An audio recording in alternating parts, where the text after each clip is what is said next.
This is code.org. I'm working on their CS course number 3, and I'm on the lesson, The Maze. Can you get the sunflower using only 4 blocks? Okay, so we already have 1 used here, but we can use 4 more. So we've been learning about repeat until, and any code inside of this is repeated until this goal is met. So if I put move forward here, I'm telling the computer, hey, computer, move forward until I'm at this flower. So what I'm doing is the computer will say, flower? No, you're not at a flower, move forward. Okay, am I at the flower? No, move forward. Am I at the flower? No, and so I'd move forward forever. This is going to make me hit a wall.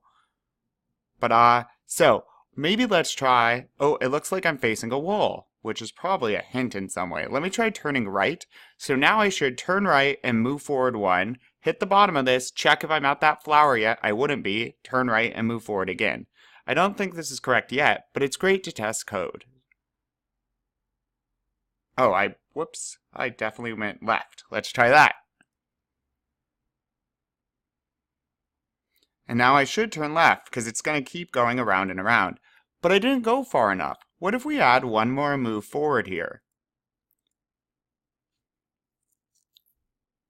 And now it starts to repeat, forward, forward. Am I at the flower? No, not yet. So I do that final turn. I eat the flower and we win!